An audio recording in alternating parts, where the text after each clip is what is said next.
This book will change your life and it will grow your hair. Specifically, Bell Hooks' definition of love. Bell Hooks defines love as a combination of care, commitment, trust, knowledge, responsibility, and respect. And we're going to use all those components to grow our hair, because the most effective way to grow your hair and to have healthy hair is to love your hair. In order to love your hair, you need to know your hair. So a way you can know your hair is learning its porosity. So porosity means like the amount of water it can take. So there's low porosity, and then there's high porosity, and then there's medium porosity. So low porosity means that it takes a long time to get water into like the hair, and it takes a long time to get the water out the hair. And then high porosity is it takes quicker for hair to get water to get into your hair, but then it takes even a faster time for it to get out of your hair. So that will help you in terms of like what products you're going to use and how long and how frequently you have to wash your hair. Another way to have knowledge about your hair in order to love your hair is knowing yourself. So what days or when do you feel like you have the most energy? Because that will determine when you do your hair. Because you don't want to do your hair when you're low energy, because then you're not going to want to do your hair. I promise you're not going to want to do your hair if you have low energy. So us females, we have menstrual cycles, and in each stage of the menstrual cycle we're gonna have less or more energy depending like on the stage and on the person. So for all of us, when it's ovulation or when we just had period, we have more energy. So that's when you want to like detangle, that's when you want to do wash day, that's when you want to touch your hair because you have energy. But during the luteal phase or the phase before you're about to menstruate, so day 15 to day 28 to day 30, day 31, that's when you're the lowest energy, and that's when you don't want to touch your hair. Because when you're low energy and you touch your hair, you're not gonna have patience, and then you're gonna like mishandle your hair. And it's important to follow people who have the same hair type as you. That way you can like gain insight and knowledge about how they do their hair and what products they use and how frequently they wash their hair, etc. And when I say hair type, I don't mean this chart. I mean specifically, does their hair look like yours? Because I used to worship this chart until I learned about the creator of the chart and what they had to say about my hair. And it's not really helpful. Like, a lot of people don't really fit in here. And a girl can have 4C hair and say that they have 4C hair and then their hair looks like this. Or a girl can say they have 4C hair and then their hair looks like this. And they wouldn't be lying, because their curl pattern does look like that, but their hair doesn't look the same, you know? So it doesn't help to strictly follow the hair typing chart. You actually have to see if the content creator that you want to follow, because they look like they have your hair type, see how the hair looks when it's wet, see how it looks when it's dry, see how it looks when it's straightened, see how it looks when it just got out of protective hairstyle, and be like, okay, that's how my hair looks in those states. So I'm going to listen to this person, not like listen, but like I'm going to take tips here and there and see how it applies to me, basically. And then another way to gain knowledge so that you can love your hair is you need to learn about different protective hairstyles. So we have our known protective hairstyles, which is like braids, cornrows with like added extensions, and I'm gonna say wigs because people tote them as protective hairstyles, wigs, and sew-ins or leave-ins, or half wigs, etc. But then, at least for me, I didn't know that protective hairstyles could be done without extensions, and the ones that are actually done without extensions or without added hair are the most protective, because you have access to your hair. You can moisturize your hair, you can take down the hairstyle, put moisture, whether that's with water or hair products, and then put it back in that protective hairstyle. And it's like low manipulation, so your hair is going to grow without breaking constantly, and it's going to stay moisturized, and that's what you need for your hair to grow, you know. So here's some protective hairstyles that I found that look really cute, but you need to see like which ones you like, you know. So the way you do that is by trying them out, trying different hair styles out. I recommend mini twists. That grew my hair, and I feel like it looks good on anyone, and they like different techniques to do them so that it can suit you and it can look good on you. You also need to learn about practices that like can damage your hair. If you got the consensus that I have low porosity hair and I like doing whatever protective hairstyle you like doing, but you have low porosity hair and you like have type 4 hair, or you have hair similar to mine, then you don't want to take too long washing it, because then it's going to get really dry and matted, and when it gets really dry and matted, it gets extremely tangled, and you're going to lose a lot of hair when you try detangling. So that will damage your hair if you wait too long to wash your hair. Other things like not wearing protective materials when you're going to go to bed, and what material specifically are you wearing on your hair. So things like cotton and nylon, that's not good if you have, like, let's say you have my hair, but you'll learn for your hair and what damages your hair. So you want to opt for like silk or satin when you wear bonnets or like scarves to go to bed. And another way to know is like to experiment. Like, you never know unless you try, you know. So another way to gain knowledge with your hair is, sorry, another way to gain knowledge with your hair is to experience, try different things, experiment, try different protective hairstyles like I talked about, try different like scheduling for when you want to detangle your hair, when you want to trim your hair, try different as much as you can watch people give you like hair advice, you need to go out of your way so that you can see what works for your hair, because our hair is very specific. As much as people want to like put them in groups and types, your hair is very specific to you. It's not gonna act like anyone else's hair. Might act similar, and that's how you can have like a guideline to how to treat your hair, but it's not gonna act like another person's hair. So you have to experiment, try different comb sizes. Like I said, try different times to wash your hair. Just experiment with your hair as much as you can, but take calculated risks, you know?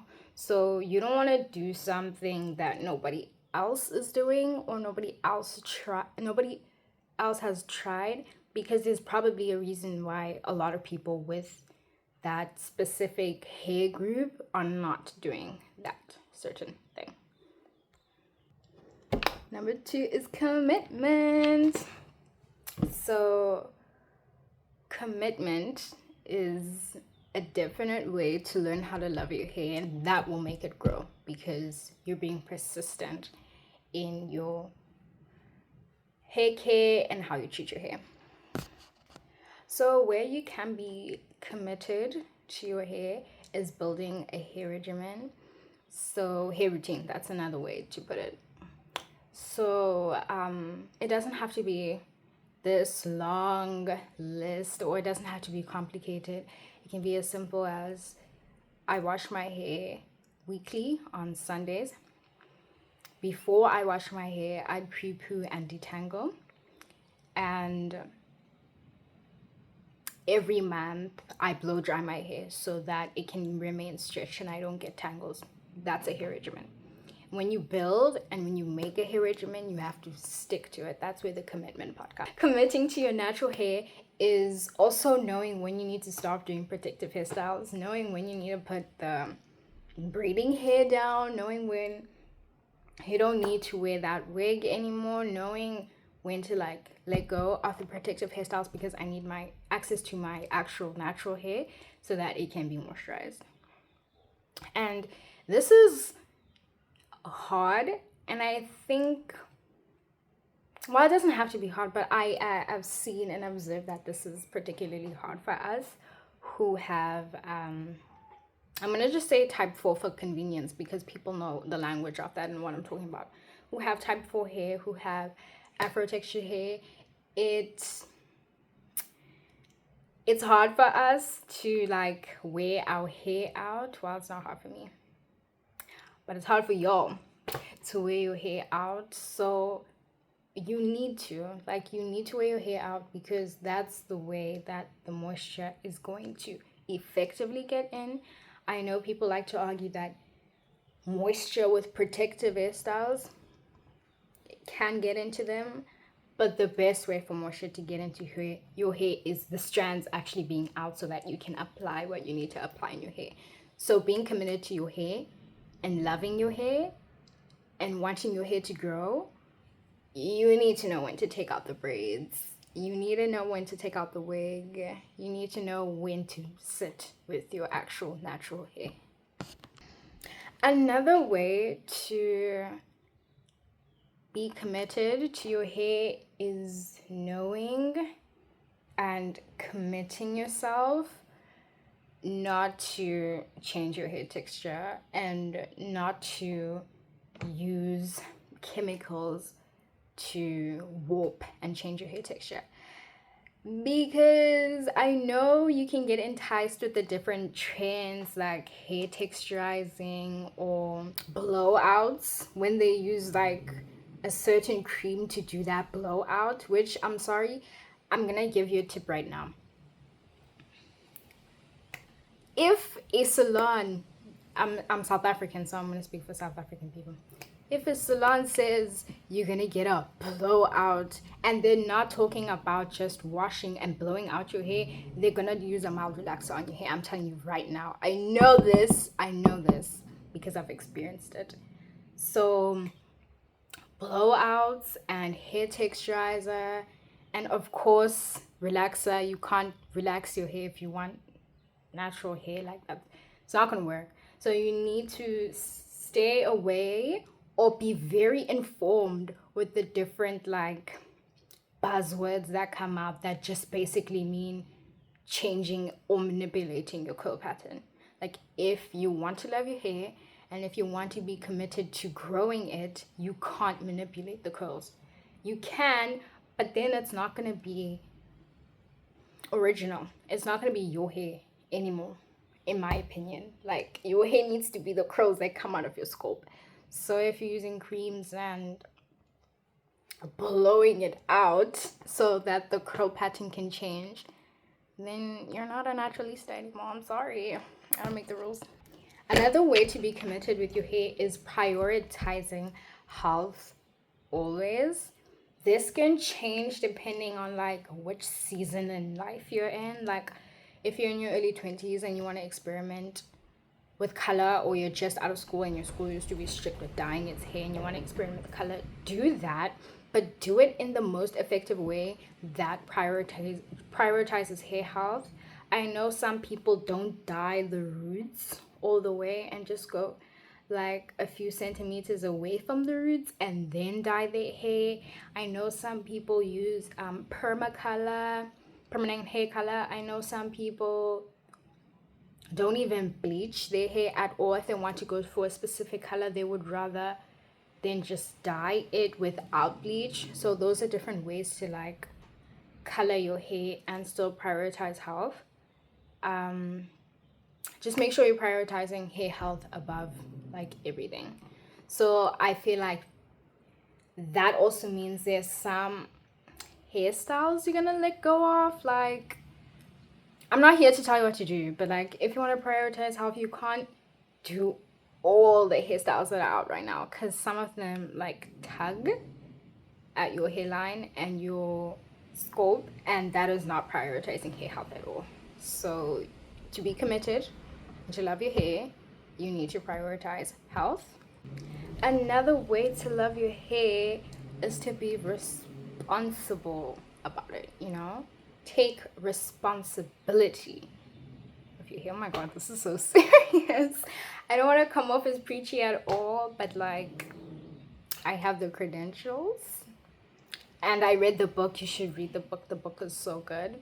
And I just saw like the overlap of how you can love your hair, and loving your hair will grow your hair. So the first thing is holding yourself accountable for bad practices.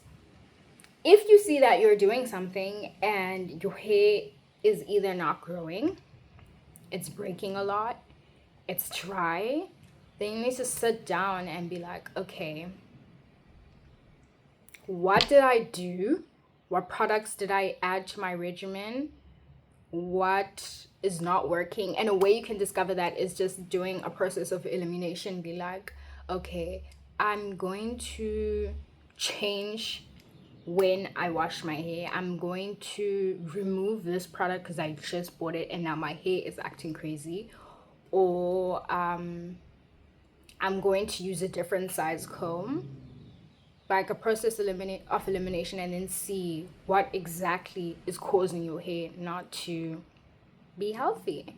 You know, take accountability for the bad practices that you do to your hair that won't make your hair grow.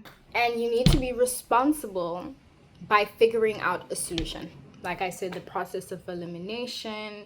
You can watch YouTube videos about a specific problem. It's easy. You can just type on the search bar dry forcey hair, you can say dry matted hair, you can say clumpy pasty hair, because I know moisture overload can cause that. You can say hair that doesn't grow, and then just see from those videos or from those articles, because you can also search on Google, from those articles, videos, and just see what are the practices that they're saying causes this that you are doing.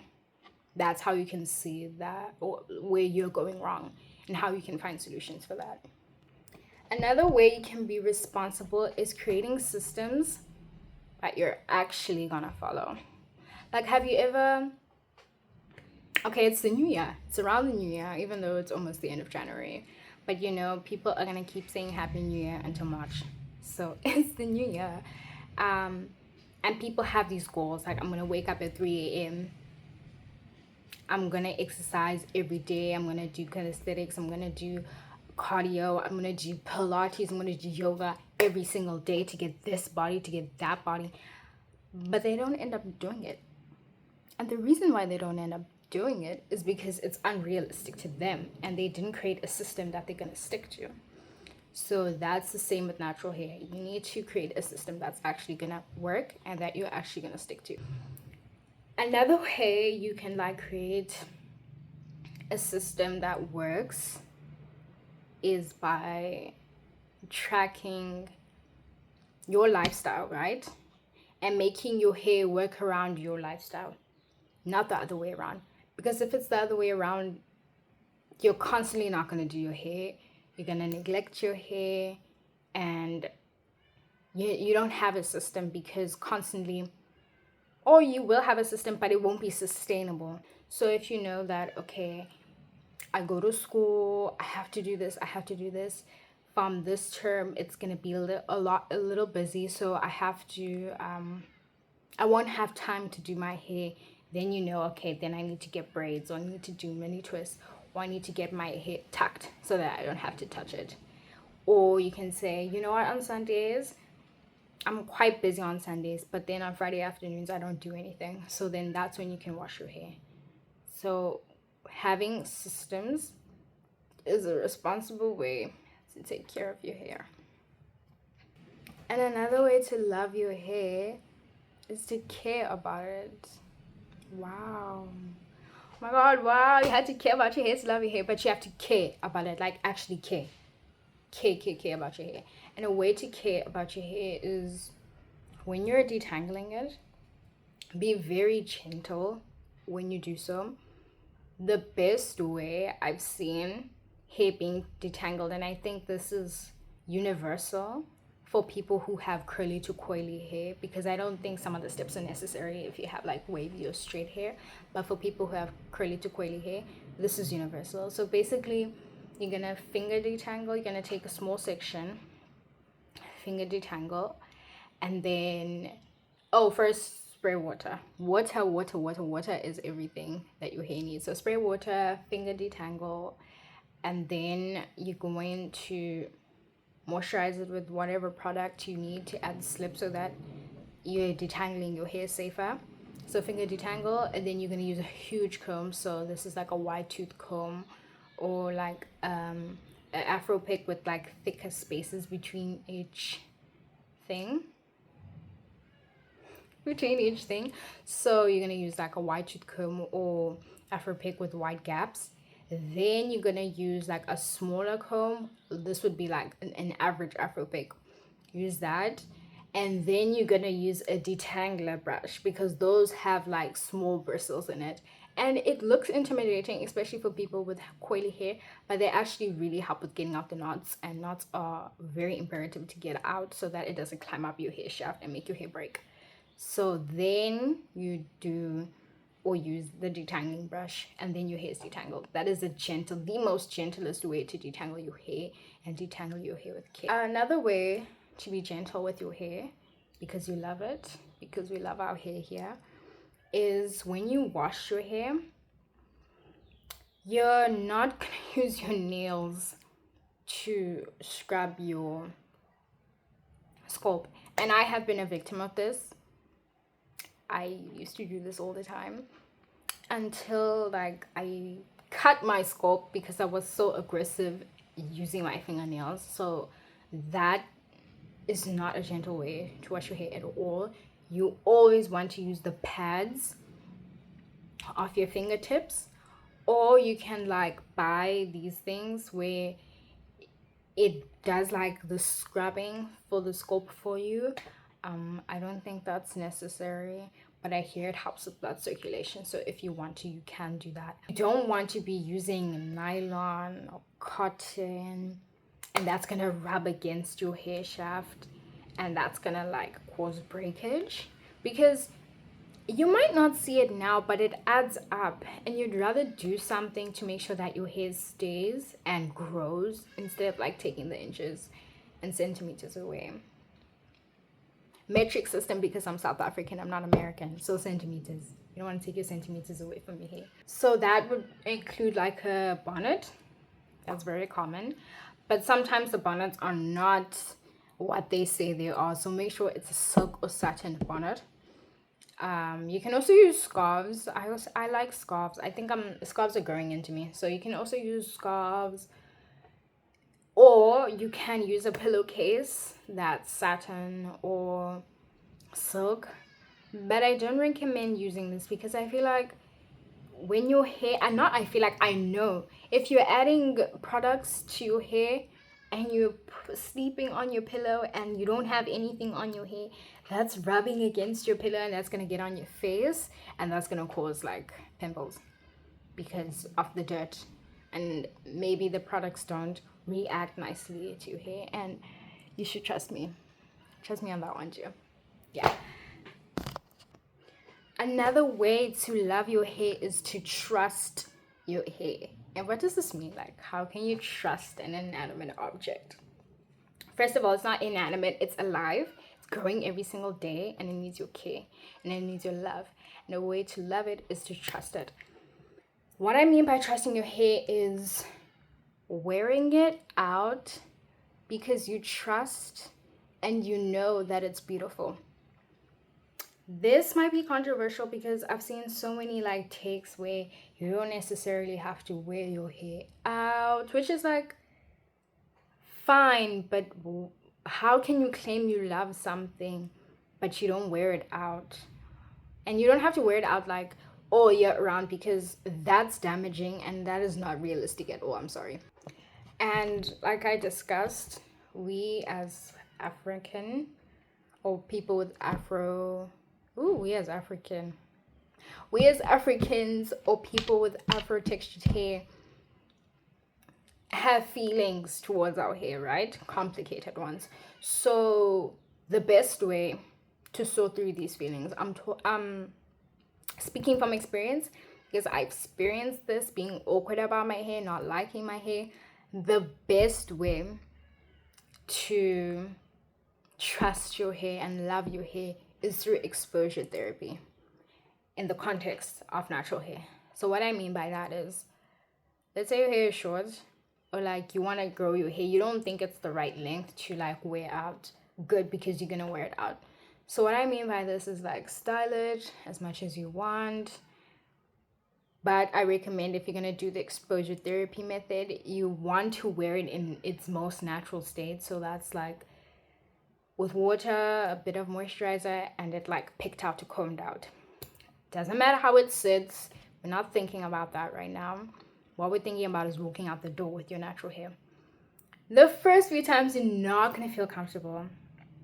You're not gonna feel comfortable. It's gonna be very intimidating, and you're not gonna like how you look, and you're not gonna be confident. But the more and more and more and more you do it, you will start to appreciate your hair, and you'll start appreciating your facial features and seeing, wow, I was really brainwashed. How could I think the curls that come out my scalp don't match me or don't make me look beautiful? Like that's like brainwashing to the highest form, the epitome of brainwashing. So for some people take a week, some people take months, it'll take years. For me, I know it took like a good year. Okay, another way to trust your hair, I think this is one of the most important tips, is not changing your routine. If it's not broken, this helps with natural hair. If it's not broken, do not fix it. I think this also falls under like de-influencing.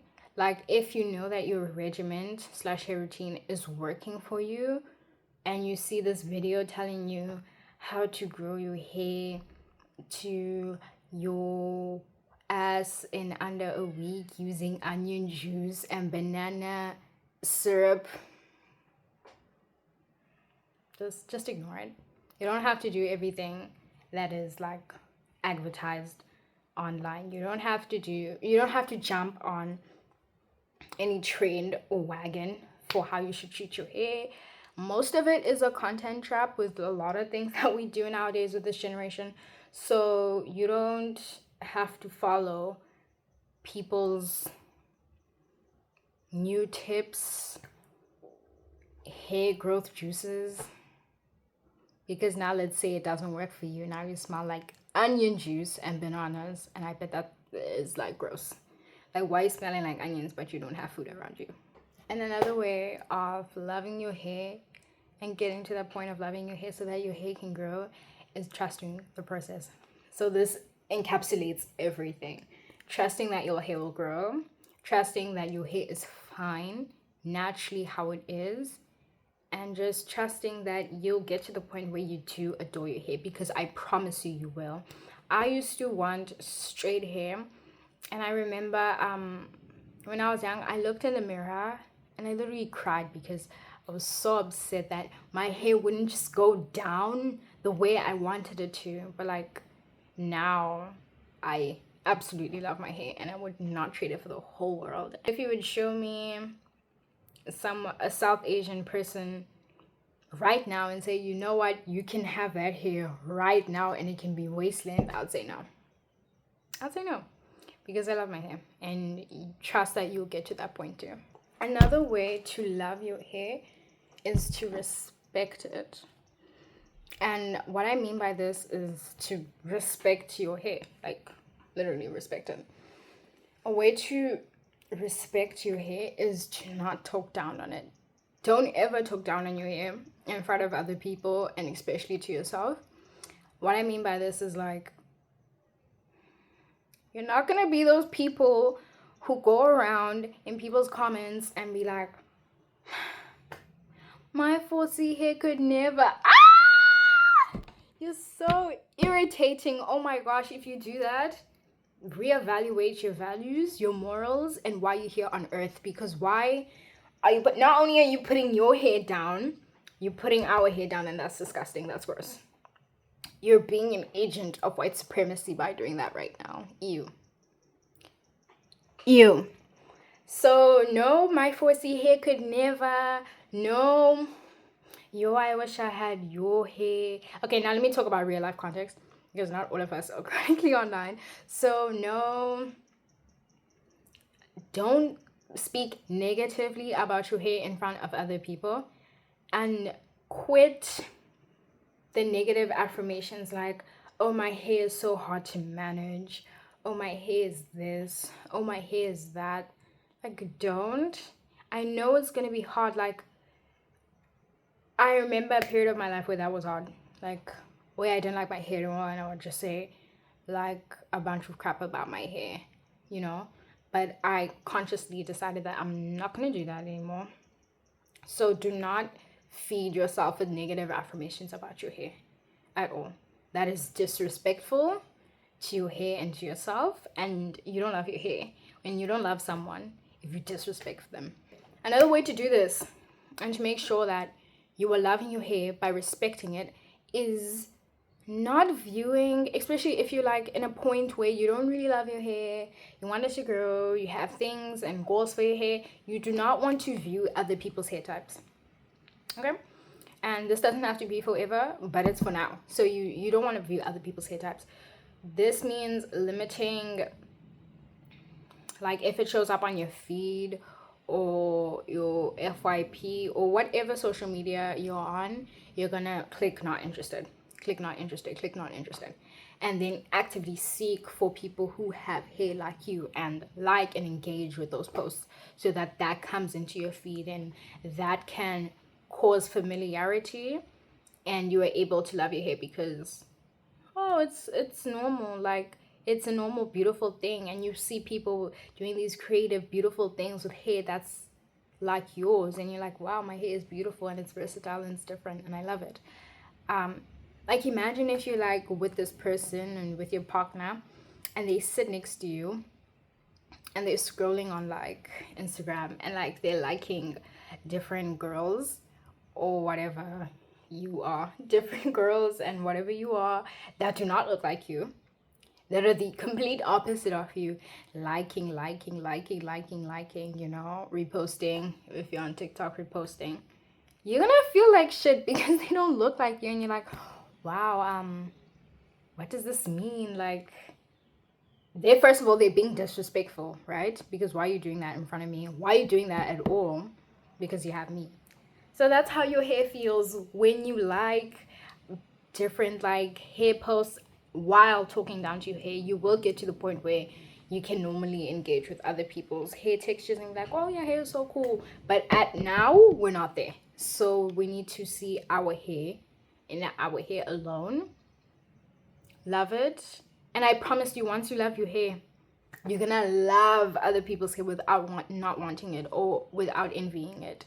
And I think that's really beautiful, and that makes you appreciate other hair types more without like salvating all of it. Like, come on.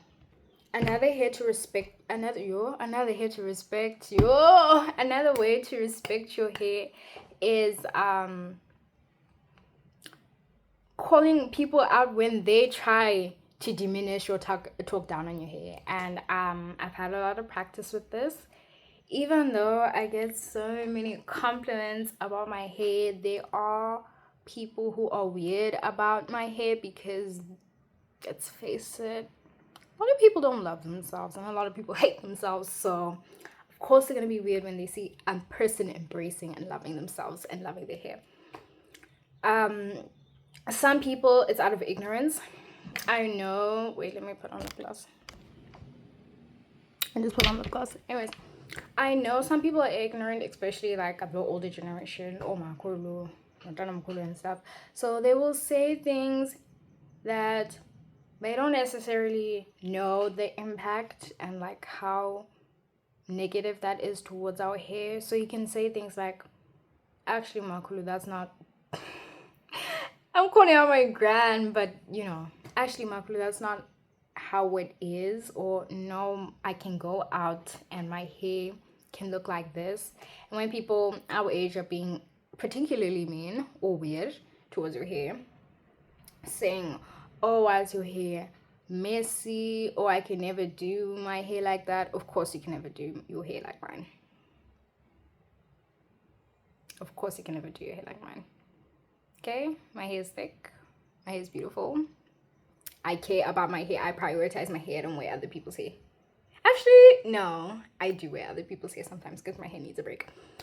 But just don't let people just say whatever about your hair. I've always been on it with that. I'll educate you, and I'll do it so with class, so that you can look ridiculous and ghetto for even attempting to shave my hair. So don't let people say whatever about your hair. But when they're in front of you, don't let people say whatever about your hair. And hair love and love is personal. So what you do to show love to your hair is going to be very different from what other people do. And we really need to stop this shaming and guilting mentality. I know some people wear wigs and sew-ins as protective hairstyles to grow their hair, and that's another way to, like, I guess, care for your hair and love for your hair. It's extremely personal. Love is personal, so it's not gonna look like what other people are doing, and that's completely fine. And your hair growth journey doesn't have to match other people's hair growth journey. You know, it might take, even though you apply all the things you want to apply and you are maintaining length and you are doing what you need to do, it might take longer, it might take quicker. Genetics, whether we like to admit, play a big role in everything. They do play a big role in how you look, your body, your skin, your hair. Genetics plays a big role, so take that into account. And don't pressurize yourself. I know joining those like hair growth challenges are nice or whatever, but like, don't pressurize yourself. There's no need for that. Our hair is different, and our love and appreciation for our hair is different too, because love is personal. And love is also imperfect. Love is not perfect. You're gonna skip your watch days, you're gonna neglect your hair, your hair's gonna get really dry, you're gonna fall off your regimen, life happens, things happen, and nothing is perfect, and so is hair love. Hair love is not perfect at all. You're gonna slack off, things are bound to happen, but no, you'll get there. I know I've slacked off many times. Yes, you're gonna abuse protective hairstyles. Happens to the best of us. Life gets crammed, life gets hard, and that's okay. That's okay. That's fine. As long as you're caring for your hair, and as long as at the end of the day you can correct your mistakes and be like, you know what, that wasn't cute. Yeah. Thank you so much for watching my video and making it all the way through. Like if you want long hair, subscribe if you want your hair to your butt, and comment if you want glossy shiny hair. I don't make the rules. Okay, thanks for watching. Bye.